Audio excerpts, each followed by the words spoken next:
फिर स्वागत है। आपका क्या नाम है? नितेश। नितेश, उत्तराखंड के हो तुम? हाँ। यूपी कहाँ है? मथुरा के पास, अच्छा।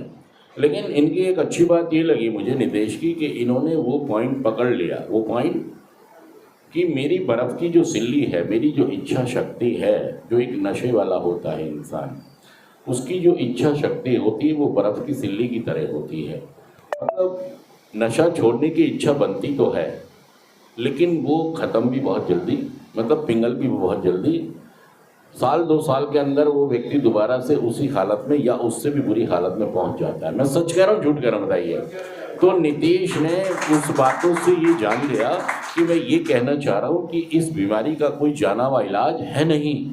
अगर हम कार्यक्रम को डेली बेसिस पर अपना ले, अपनी ज़िंदगी का हिस्सा बना ले 12 कदमों के कार्यक्रम को, तो हम हमेशा के लिए नशा मुक्त हो सकते हैं। अर्थात हम अपनी बर्फ़ की सिल्ली को हमेशा ही, बर्फ़ की सिल्ली देखिए, बर्फ़ की सिल्ली को हीट मिलेगी तो बर्फ़ की सिल्ली पिघलेगी। ये तो विधि का विधान है ना कि बर्फ़ की सिल्ली पिघलेगी।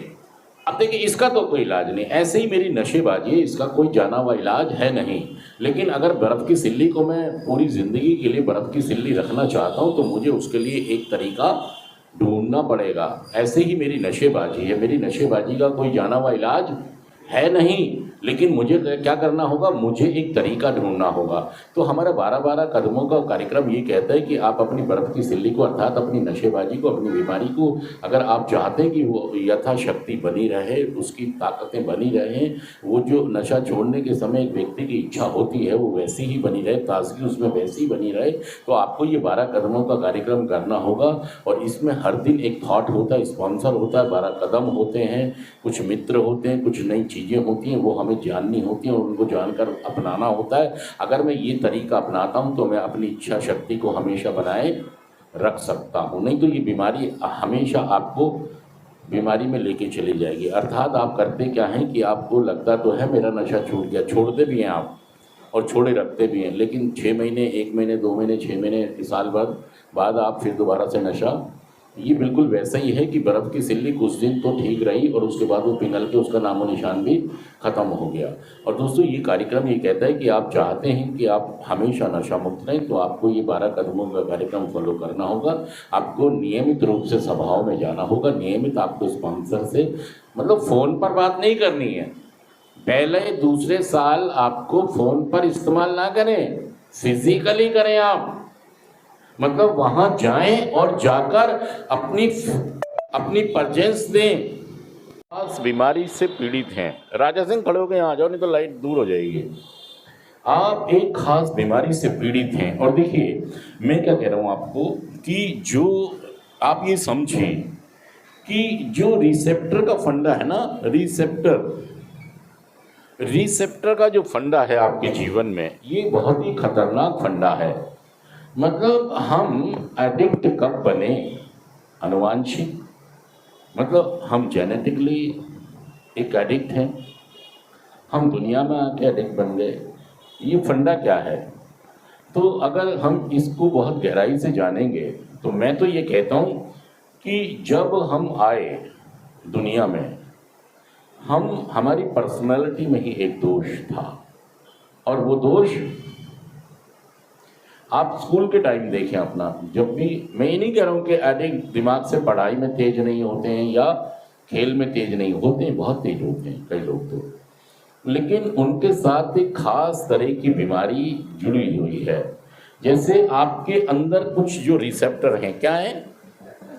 रिसेप्टर्स। देखिए, ये रिसेप्टर्स को रिलीज करने की आपके अंदर ताकतें नहीं हैं, और हैं भी तो बहुत कम हैं। रिसेप्टर समझ लें आप कि हर शराब पीने के मौके पर आपके अंदर 1 लाख रिसेप्टर्स बनते हैं। और ये रिसेप्टर्स जो बनते हैं एक तरह के जीवाणु, और ये रिसेप्टर रिलीज भी हो जाते हैं। नॉर्मल इंसानों में रिलीज हो जाते हैं, निकल जाते हैं, बॉडी उसको रिलीज करती है। लेकिन जो अल्कोहलिक्स हैं, इनके अंदर इनको निकालने की प्रक्रिया या तो है नहीं, या तो और या बहुत धीमे है। एक आदमी एक शराब जब पीता है तो 1,00,000 रिसेप्टर बने। कितने कितने रिसेप्टर बने? 1,00,000 शराब पीने से रिसेप्टर बन गए, आ गए अंदर बॉडी में आ गए। लेकिन 1,00,000 निकल भी गए, 1,00,000। लेकिन जो अल्कोहलिक्स हैं, जो लोग अल्कोहलिक्स हैं, ये अभी मैं आपको डॉक्टर देश पांडे सत्यमेव जयते में एपिसोड है, उसमें ये आप देख सकते हैं। उन्होंने क्लियर ये बात बोली है, डॉक्टर देश पांडे सत्यमेव जयते आमिर खान के साथ। अभी मैं आपको वीडियो दिखा दूंगा इसका। मतलब वो कहते हैं साइंटिफिक ये साबित हो चुका है कि कुछ अनुवांशिक कमियां बॉडी में, जीन्स में इंसान के हैं, जो उसको पता नहीं होता है। उसको यही लग रहा होता है कि मैं भी नॉर्मल इंसानों की तरह हूं और मैं भी शराब, मेरे पिताजी भी पूरी जिंदगी 2 पैक से पूरा जीवन गुजार दिया, मैं भी नहीं। उसकी यहां पर समझ, उनको ये नहीं पता कि उनको बीमारी नहीं थी, उनको ये वाली बीमारी तुझे है। जिसको बीमारी है, जिसको शुगर है, वही तो मीठा बंद करेगा, या ये देख के खाता रहेगा मेरे पिताजी भी खाते थे, मेरे दादा भी खाते थे, मेरा पड़ोसी भी खाता है, मेरा मोहल्ला भी खाता है चीनी, मैं भी। भाई साहब आप नहीं खा सकते, क्योंकि आपको वो बीमारी नहीं समझ पा रहा है। वो अपने आप को दूसरों से मिला रहा है कि वो नशा कर सकता है और मैं भी। उसको ये वाली बात नहीं पता कि जब वो शराब पीता रिसेप्टर बनते हैं, वो रिलीज कर सकता है वो। और ये जो एडिक्ट है, अल्कोहलिक है, ये रिसेप्टर को रिलीज नहीं कर पाता है। और जो ये रिलीज नहीं कर पाता है, तो ये जो उसके अंदर मान लीजिए बहुत लथार्जिक है, 50,000 उसके अंदर रह गए रिसेप्टर। फिर आपने देखा होगा कि ये रिसेप्टर आपको सुबह होते ही बेचैन करते हैं। क्या करते हैं? क्या बेचैनी करते हैं? एक पैक पी लो। तुम्हारा इंजन जब भी स्टार्ट होगा जब तुम, और ये भी कह रहे हैं कि अगर तू नहीं पिएगा तुझे हार्ट अटैक आ जाएगा, तू नहीं पिएगा तो तेरा दम घुट जाएगा। मतलब ये कौन कर रहा है? ये रिसेप्टर्स आपकी मानसिकता को हिलाए हुए हैं और आप इनकी मान भी लेते हैं, आप इनकी मजबूर होते हैं। आप रात को आपने वादा किया था कि एक ही पैक पीऊंगा, शर्मा जी ने कहा था मैं एक ही पैक पीऊंगा, और कल क्या हुआ? कल रिसेप्टर क्या कह रहे थे?